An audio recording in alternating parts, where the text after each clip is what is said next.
بسم اللہ الرحمن الرحیم۔ بانی پاکستان حضرت قائد اعظم محمد علی جناح کے 148ویں یوم ولادت کے موقع پر ایوان قائد اعظم جوہر ٹاؤن لاہور میں ایک خصوصی تقریب کا انعقاد کیا گیا، جس کا اہتمام ادارہ نظریہ پاکستان کے تعاون سے ہوا۔ تقریب کی صدارت سینئر وائس چیئرمین ادارہ نظریہ پاکستان جناب میاں فاروق الطاف نے فرمائی، جبکہ نظامت کے فرائض محمد سیف اللہ چودھری نے انجام دیے۔ پروگرام میں عمائدین شہر، اساتذہ اکرام، طلباء و طالبات، والدین اور مختلف شعبہ زندگی سے تعلق رکھنے والے خواتین و حضرات نے بڑی تعداد میں شرکت کی۔ تقریب کے آغاز میں جناب قاری سید صداقت علی نے تلاوت قرآن مجید کی سعادت حاصل کی۔ بارگاہ رسالت مآب صلی اللہ علیہ وآلہ وسلم میں نذرانہ عقیدت الحاج اختر حسین قریشی نے پیش کیا۔ عبیرہ ساجد نے ایک خوبصورت ملی نغمہ پیش کیا۔ بعد ازاں یونیورسٹی گراؤنڈ لاہور میں 30 اکتوبر 1947 کو قائد اعظم محمد علی جناح کے خطاب کی ریکارڈنگ سنائی گئی۔ سیکرٹری ادارہ نظریہ پاکستان جناب ناہید عمران گل نے معزز مہمانان گرامی کا خیر مقدم کرتے ہوئے فرمایا، قائد اعظم محمد علی جناح ایک بے لوث رہنما تھے۔ ان کے اصرار اور شبانہ روز محنت کی بدولت آج ہم ایک آزاد ملک میں زندگی بسر کر رہے ہیں۔ قائد اعظم کا نام زبان پر آتے ہی ایک ایسی شخصیت کا تصور ذہن میں ابھرتا ہے جس نے اپنی قوم کے لیے اپنا آرام و سکون اور صحت تک قربان کر دی۔ بعد ازاں بابا قوم قائد اعظم محمد علی جناح کی یوم ولادت پر کیک کاٹنے کی رسم ادا کی گئی۔ انعام یافتہ طلباء و طالبات یاسمین کبیر اور محمد خالد نے اپنی تقاریر میں بانی پاکستان قائد اعظم محمد علی جناح کو خوبصورت انداز میں خراج عقیدت پیش کیا۔ جناب میاں فاروق الطاف نے اپنے صدارتی خطاب میں فرمایا، قائد اعظم محمد علی جناح دنیا کے عظیم ترین آدمی تھے۔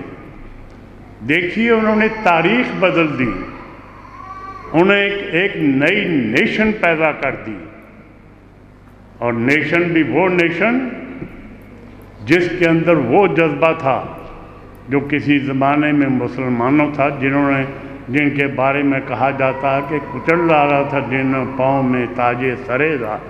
وہ اپنا تن من لٹا کر انہوں نے ہمیں اپنا وطن یہ لے کے دیا۔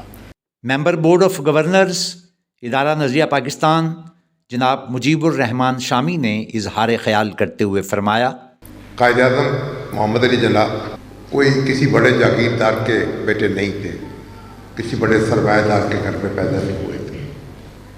وہ ایک عام تاجر گھرانے میں پیدا ہوئے،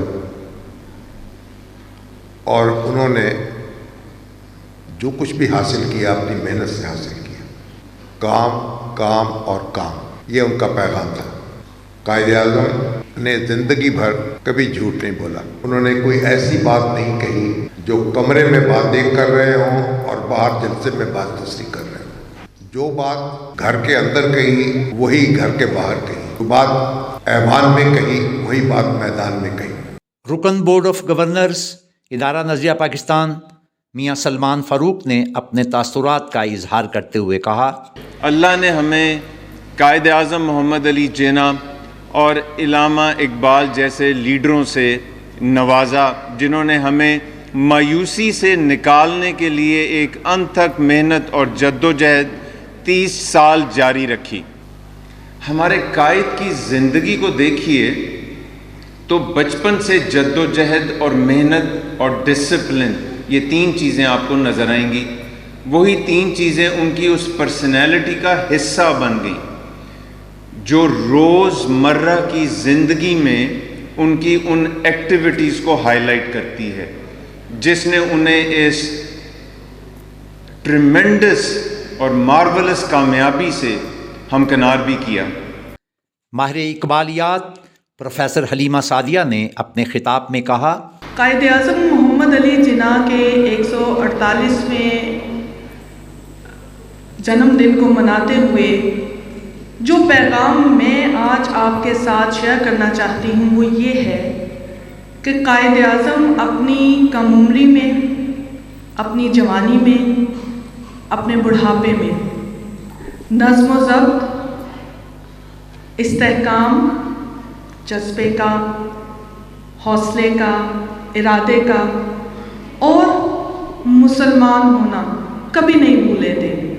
تو جو شخص ہمارا قائد ہے، اگر ہم ان کی زندگی کی اور افکار کے حوالے سے تر و تازہ رہیں گے، ان کی باتیں کرتے رہیں گے، ان کو یاد رکھیں گے، جس طرح تحریک پاکستان میں انہوں نے ہمارے لیے مثال قائم کی ہے، جذبے کی، ہمت کی، حوصلے کی، ارادے کی، تو کبھی ہم بحیثیت پاکستانی نہ ہار مانیں گے، نہ بحیثیت پاکستانی کبھی زوال کا شکار ہوں گے۔ دانشور مجاہد حسین سید نے اپنے بیان میں کہا، آج ہم ایشیا کے عظیم ترین لیڈر کے سالگرہ منا رہے ہیں، جنہوں نے آپ کو پاکستان کی شکل میں ایک تحفہ دیا ہے۔ قائد اعظم گاندھی اور نہرو نے کہا تھا کہ دو قوتیں ہیں انڈیا میں، British empire and Congress. Quaid Azam نے کہا نا، تیسری قوت بھی ہے، وہ ہے مسلمان۔ آخر میں تقریبات یوم قائد اعظم کے سلسلے میں منعقدہ مقابلہ مصوری اور مقابلہ حسن تقریر میں پوزیشن حاصل کرنے والے اور شرکت کرنے والے طلباء و طالبات کو معزز مہمانان گرامی نے انعامات اور اعزازی سرٹیفکیٹس تقسیم کیے۔